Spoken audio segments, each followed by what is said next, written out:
Bonjour, c'est Instant Lovecraft numéro 10. J'arrive, je suis pas sur la photo, mais ça va venir. Je voulais juste vous montrer ma table de travail du mardi soir. On est à Cergy, moi j'appelle ça Cergy-les-Bains. Il y a toujours fenêtre sur ville, mais les matins c'est un peu glauque et il n'y a pas toujours le moral. Là, après ça va mieux avec les étudiants, ça va toujours mieux. Et le travail là, oui, sur l'ordinateur, c'est les épreuves. Le correcteur s'appelle Benoît Bénard, c'est un super mec qui reprend les répétitions, les interrogations, c'est jamais des choses où il me demande d'intervenir, mais là en point seuil c'est la Maison Maudite et Chuchotement dans la nuit qui vont sortir en mars, et la Maison Maudite, House, c'est la première que j'ai traduite en mai 2010. Je ne m'étais pas aperçu, juste après ma première fois où je m'étais arrêté, où on s'était arrêté à Providence, et bon, maintenant je traduis différemment, alors je suis à la peine, et je suis en retard. Attendez, j'arrive, je viens dans l'image. Instant Lovecraft, numéro 10. Et toi, tu focuses sur ma tronche. Tchac, merci. Table de travail. J'ai essayé que ce soit en pas longtemps. C'est ça, c'est mon défi personnel, comprimé, mais vous voyez, j'arrête pas, je fais que raconter des trucs et des trucs. La table de travail de Lovecraft, Angel Street, quand il vit avec sa mère et tout ça, il n'y a pas de traces, enfin en tout cas, pas de témoignage direct que je connaisse. Par contre, ensuite il y a l'installation avec Sonia à Brooklyn, et ensuite vous savez, il y a le départ de Sonia pour Cleveland, pour Chicago, et lui qui refuse de la suivre. Et s'ensuit donc cette période, pour moi, essentielle, c'est là-dessus que je travaille le plus, 1925, ce qu'on a un carnet où il note tout, jour par jour, heure par heure, ce qu'il mange, ce qu'il voit, avec qui il parle, ce qu'il lit et surtout ce qu'il écrit. Et là, dans cette chambre, Clinton Street, il commence par écrire à ses amis partout où ils sont pour leur décrire comment ils s'installent. Et donc, la table est toujours une table ronde qui occupe le milieu de la petite pièce. Est-ce qu'elle est ronde ou rectangulaire d'ailleurs? Oh, ça commence déjà les embrouillamini. J'ai pas révisé dans la correspondance, on a en tout cas le plan. Moi je vois une table ronde. Sa vieille chaise, tout ça, c'est des meubles qui viennent de la maison du grand-père à Providence. Et sur sa table ronde ou carrée, mettons qu'elle soit carrée maintenant, devant lui il y a surtout le sous-main, ce sous-main de cuir avec, vous savez, ces trucs dans lesquels on stocke comme ça des enveloppes, des pages, et ça. Ça, le sous-main en cuir, c'est pour lui l'élément premier. Le truc du porte-plume, la bouteille d'encre, tout ça, c'est le truc. Il y a des petits trucs à côté. Par exemple, ces petits machins pour avoir les enveloppes, les cartes, tout l'apparat de la correspondance, qui pour Lovecraft, c'est essentiel. Alors là, on ne se donne pas trop de détails. Mais, par exemple, quand leur copain Samuel Loveman de Cleveland vient à Clinton rejoindre George Kirk et lui, non pas dans la maison où eux ont leur chambre, mais dans une maison, dans un immeuble juste à côté, ils font la surprise à Loveman de lui préparer sa table d'écriture. Et dans Manhattan Sud, il y a des petites boutiques de japonaiserie, ces petits trucs de papier un peu japonais tout simplement, et ça coûte rien, ça coûte 5 cents, 10 cents. Et là, Lovecraft est tout content de faire le détail de comment ils installent avec ces petits machins qui coûtent rien la table d'écriture de Loveman. Donc on a des descriptions de non seulement comment on aménage sa table, mais le plaisir qu'on a à fabriquer l'apparat d'écriture pour les autres. Qu'est-ce qu'il y a sur celle de Lovecraft? Devant lui, un appareil aussi qui vient, un objet essentiel qui vient de chez le grand-père, son globe terrestre. Donc, on en fait une image de type comme ça, enfermée. En fait, devant lui, il y a cette projection entre la page d'écriture et le monde, le globe terrestre, c'est-à-dire ce qui résonne comme ça vers les univers cosmiques, si vous voulez, mais surtout cette totalité de la planète, du voyage, des expéditions qu'on rêve, puisqu'il n'ira jamais en Afrique et autres, le globe terrestre. Outil optique, j'en sais rien. Autrefois, quand il était petit enfant, il y avait ce télescope. Apparemment, à New York, ça vient pas. Il a une bibliothèque juste derrière lui. Sur la bibliothèque, un buste de Milton. Je ne sais pas d'où vient ce buste de Milton. Je sais que Lovecraft, à chaque fois qu'il a déménagé, a réinstallé derrière lui le buste du poète Milton. Dans cette étagère, là on sait, son dictionnaire Webster en 3 tomes, un autre dictionnaire dont je ne me rappelle pas le nom, il faudrait que je recherche, l'Encyclopédia Britannica, l'Atlas, c'est-à-dire les usuels. C'est-à-dire que l'écriture, c'est aussi des outils, c'est-à-dire des livres qui sont comme ça. C'est-à-dire l'écriture, c'est pas soi-même sur la page, c'est soi-même avec ce que nous, on cherche comme ça dans nos liens Internet, dans notre ouverture comme ça par la petite fenêtre. Bah, lui, c'est tous ces dictionnaires. Euh, Où est-ce que je veux aller avec tout ça? Et j'ai déjà brûlé mon temps, j'en ai déjà marre. Attendez, plus grand, c'est pas venir. Où est-ce qu'est la machine à écrire? La machine à écrire est sur un petit guéridon. Alors là, je sais qu'il est rond, rond, comme un guéridon rond, rond. C'est marqué rond dans le nom du mot guéridon. Non, non, peut-être bien, pas grave. Enfin, en tout cas, il est tout sur cette petite, on dirait, un guéridon, c'est bien comme mot. Ah, pose tout. C'est bien ces hôtels, mais il y a toujours des fumeurs qui passent ça comme ça et qui nous laissent un air qui est jamais impeccable.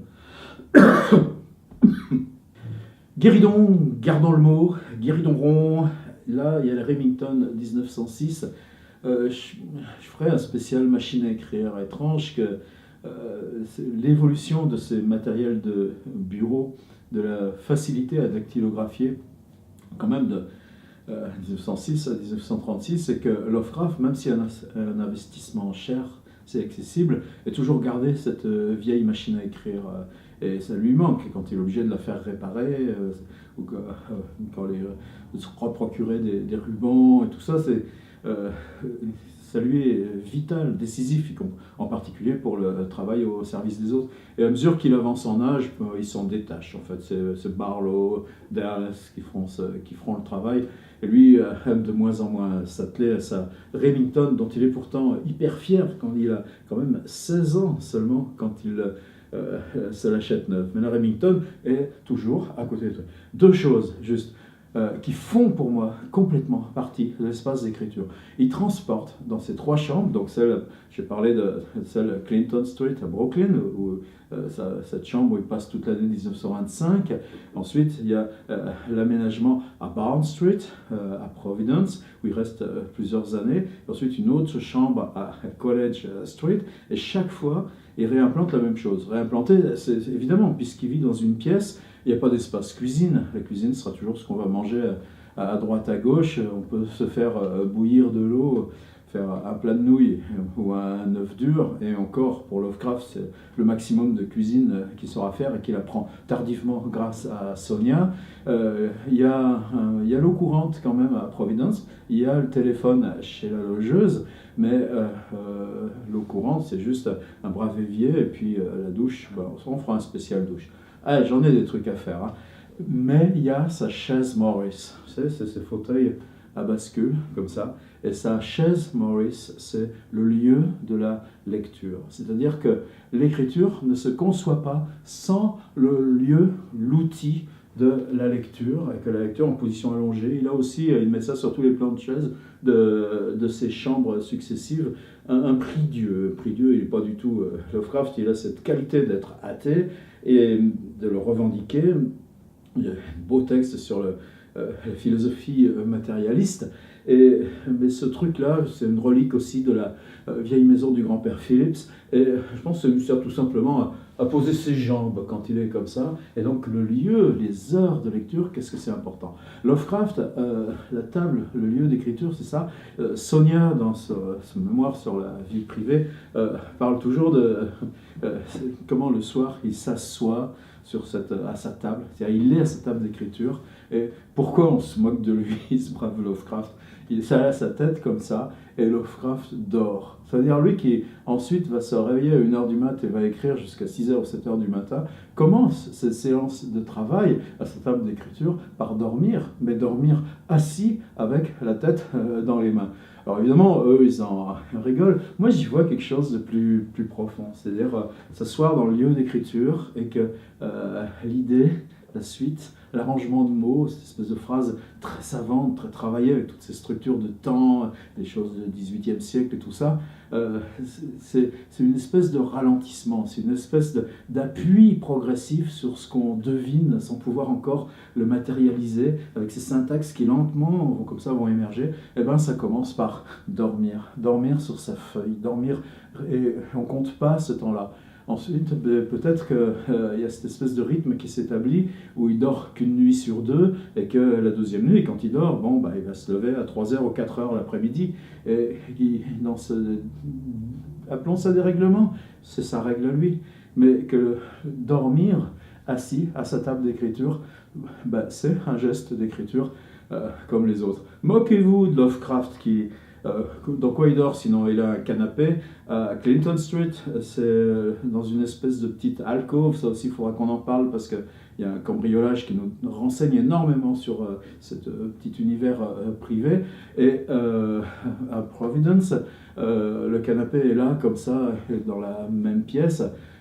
Il est très attentif à d'où vient la lumière des fenêtres, même si c'est un oiseau de nuit. Et on se moque aussi de lui parce que le canapé, il est dépliable, mais jamais il ne le déplie. Il dort comme ça, allongé sur son canapé en position assise. Mais qu'est-ce que ça peut faire? Puisque de toute façon, il est capable de dormir assis sur ses feuilles. Par contre, oui, l'écritoire, pas le sous-main, cette écritoire dont j'ai déjà parlé. Là, on la promène dans les autobus, dans les parcs publics, chez les amis quand ils habitent chez Barlow, chez Belknap Long, etc. Et donc les cahiers, c'est dans les trains, les bateaux, ce bateau qui fait d'Albany à New York, qu'il prend souvent. On peut voyager aussi de Providence à New York par bateau, mais il ne le fait pas juste comme ça ponctuellement.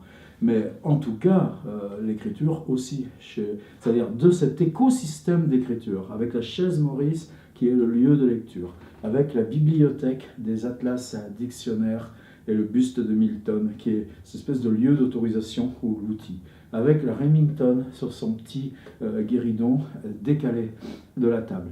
Le sous-main qui est le lieu de la correspondance, de l'installation. Oui, mais les moments de déclenchement, les moments de prise de notes, d'intuition, c'est la petite écritoire nomade. Voilà, avec ça, on a quelque chose. Vous voyez, elle paraît moins misérable, ma petite table du mardi soir. C'est pas évident parce que hier soir, j'étais venu là tôt, je croyais que j'arriverais à travailler, puis après les heures d'étudiant et tout ça, puis cette espèce de... Bon, quand même, c'est un peu brutal, non, pour un mec de 60 balais. Ah, c'est ma petite vie. Merci de la partager. Mais peut-être que c'est ça aussi qui nous fait du bien, d'aller regarder la table de travail des autres quand on n'a que ça pour la sienne. Merci les gens.